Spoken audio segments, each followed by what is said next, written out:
கம்பன் வீட்டு கட்டுத்தறியும் கவிபாடும் என்பது மரபு. ஆனால் இங்கே ஒரு கட்டுத்தறி கம்பன் வீட்டிலிருந்து அல்ல, லாரன்ஸ் அடிகளார் என்னும் சுவிசேஷ பொம்மன் வீட்டு கட்டுத்தறி.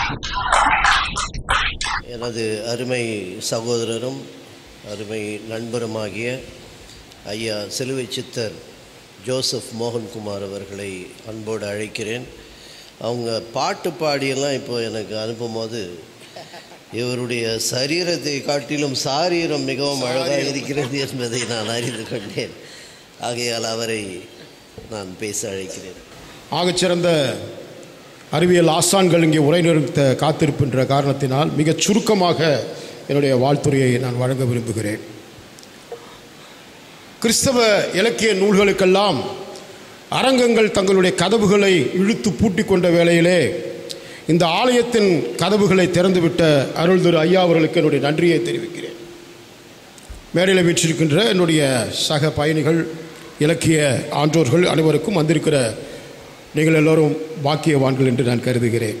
ஏனென்றால் ஐயா அவர்கள் சொல்வது போல நற்செய்தி கூட்டங்களுக்கு செல்லுகிறவர்கள், அற்புத சுகமளிக்கிற கூட்டங்களுக்கு செல்லுகிறவர்கள் இந்த நூல் வெளியீட்டு விழாவை சற்றும் கூட சிந்தி பார்ப்பதில்லை. ஏனென்றால் ஒரு நூல் வெளியிடுவதற்கு எவ்வளவு சிரமம் என்பதை நாங்கள் அறிவோம். கிறிஸ்தவ உலகத்திலே நூல் வெளியிட்டு கொண்டிருந்த பதிப்பகங்கள் எல்லாம், CLS போன்ற பதிப்பகங்கள் எல்லாம் இன்று புத்தக விற்பனை நிலையங்களாக மாறிவிட்டது. அதை பேச ஆரம்பித்தால் நீண்ட பெரும் சொற்பொழிவாக மாறிவிடும் என்பதனாலே சுருக்கமாக 2 காரியங்களை நான் வலியுறுத்த விரும்புகிறேன். முதலாவது காரியம், ஜானி ரமேஷ் போன்ற படைப்பாளிகள் எல்லாம் எப்படிப்பட்டவர்கள் என்றால், அவர்கள் இறையியலை உள்வாங்கிக் கொண்டு மெய்யியலையும் உள்வாங்கிக் கொள்கிறவர்கள். இயேசு கிறிஸ்து அதை தான் செய்தார், அதனால் அவரை எதிர்த்தார்கள். தியாலஜி மட்டுமல்ல, ஃபிலாசபி அதில் நமக்கு தேவைப்படுகிறது. இதை நான் சுருக்கமாக சொல்லுகிறேன். எனவே அப்படிப்பட்ட தியாலஜியை உள்வாங்கிக் கொண்டு ஃபிலாசபியையும் உள்வாங்கிக் கொண்டு ஒரு தனித்தீவாக நாங்களெல்லாம் செய்யாத ஒரு காரியத்தை நின்று கிறிஸ்தவ நற்செய்தி திரைப்படங்களை மட்டும்தான் எடுப்பேன் என்று அன்புடன் அடம்பிடிக்கும் அவர் அடிக்கடி அந்த வார்த்தையை பயன்படுத்துவார். அன்புடன் அடம்பிடிக்கும் ஐயா அவர்களை வாழ்த்துகிறேன். அவர்கள் துணைவியார் அவர்களை நான் மிகவும் நன்றி கூறுகிறேன். அவர்களை நான் வாழ்த்தவில்லை, நன்றி கூறுகிறேன். ஏனென்றால் ஒரு படைப்பாளி எப்பொழுதுமே ஒரு பைத்தியக்காரன் போல தான் இருப்பான். ஒரு படைப்பாளி பைத்தியம்தான். என் மனைவி கல்யாணம் பண்ணோடனே என்னவா இருக்கிறீங்கன்னாங்க, நான் கவிஞர் அப்படின்னேன். அப்படின்னாங்க, அதோடு நிப்பாட்டிட்டேன்.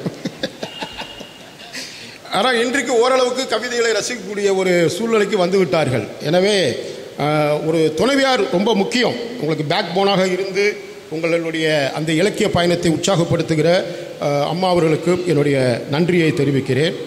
ஒரு விஷயத்தை சொல்லி நான் நிறைவு செய்கிறேன்.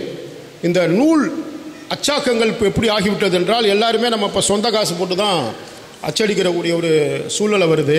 விசிட்டிங் கார்டு பதிலாக நூலை கொடுக்க வேண்டிய ஒரு சூழ்நிலை வந்து விடுகிறது. எனவே தான் நாம் முடிந்த அளவு, அடிக்கடி ஒரு கூட்டத்தில் நான் சொல்லுவேன், எல்லாருக்கும் ஒரு வேளை தெரிஞ்சிருக்கலாம், நிறையா கூட்டத்தில் நான் நூல் வெளியீட்டு விழா கூட்டத்தில் சொல்லுவேன், நகைச்சுவையாக மட்டும்தான் அதை சொல்லி நான் முடிச்சிடுறேன். இயேசு கிறிஸ்து ஒரு வீட்டில் உட்காந்துருக்கிறாரு, நகைச்சுவை தான், இது யாரும் சீரியஸாக எடுத்துக்காதீங்க.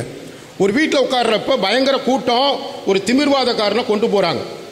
உள்ளே கொண்டு போக முடியல, என்ன பண்ணுறது அப்படின்னு தெரியல. உடனே அவங்களாம் நம்ம ஆட்கள் உடனே ஓட்டை பிரிச்சிடுறாங்க. நான் தான் அடிக்கடி சொல்லுவேன், எங்கள் ஆட்கள் சுகத்திற்காக ஓட்டை பிரிப்பார்கள், தேர்தல் வந்தால் ஓட்டையும் பிரிப்பார்கள் அப்படின்னு. இப்போ இவன் என்ன பண்ணுறான், ஓட்டை பிரித்து உள்ளே என்ன பண்ணுறான், திமிர்வாதக்காரனை உள்ளே இறக்கிடுறான். இப்போ திமிர்வாதக்காரனை உள்ளே இறக்கணுன்னே அவர் ஆண்டவர் என்ன பண்ணுறாரு, விசுவாசத்தை பார்த்து சுகத்தை கொடுத்துட்றாரு. இப்போ சுகம் பெற்றவன் எந்திரிச்சு போயிட்டான், கூட வந்தவனும் போயிட்டான், மக்களும் போயிட்டாங்க. வீட்டு ஓனர் மட்டும் பிரித்த ஓட்டை அப்படியே பார்த்துக்கிட்டே நிற்கிறான். இந்த ஓட்டை யாரா மூடுறது அப்படின்னு சொல்லி. அந்த மாதிரி தான் நூல் வெளியீடுகளுடைய நிலைமை அப்படி இருக்கு. அந்த நூல் வெளியீட்டு விழா நடத்துகிறவருடைய அந்த நூலாசிரியருடைய நிலைமையும் அப்படி தான் இருக்கு. ரொம்ப வருத்தமாக சொல்கிறேன், நகைச்சுவையாக சொன்னேன், அவ்வளோதான். எனவே நாம் அவர்களை உற்சாகப்படுத்த வேண்டும். எனவே இந்த நேரத்தில் எங்களுடைய பன்னாட்டு கிறிஸ்துவ தமிழ்ச்சங்கம் சார்பாக ஒரு சிறிய அமைப்பு வைத்திருக்கிறோம். அதோட நோக்கம் என்னன்னா, சமகால அனைத்து திருச்சபைகளில் இருக்கக்கூடிய கிறிஸ்தவ எழுத்தாளர்களை ஒருங்கிணைக்க வேண்டும் என்று சொல்கிற ஒரு நோக்கத்திலே பன்னாட்டு கிறிஸ்தவ தமிழ்ச்சங்கம் என்ற ஒரு அமைப்பை உருவாக்கி கிட்டத்தட்ட ஒரு 500 கிறிஸ்தவ எழுத்தாளர்களை ஒருங்கிணைத்திருக்கிறோம். எனவே அந்த பன்னாட்டு கிறிஸ்தவ தமிழ்ச்சங்கத்தின் சார்பாக ஒரு 10,000 ரூபாய் பணத்தை அவர்களுக்கு நான் நன்கொடையாக இந்த நூல் வெளியீட்டுக்காக நாங்கள் ஆசைப்படுகிறோம். ஐயா சொன்னப்பயே வாங்கியிருங்க.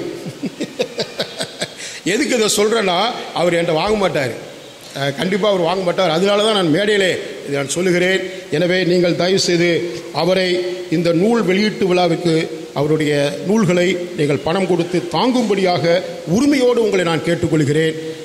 இந்த வாய்ப்பளித்த உங்கள் அனைவருக்கும் என்னுடைய நன்றியை நான் தெரிவித்துக் கொள்கிறேன்.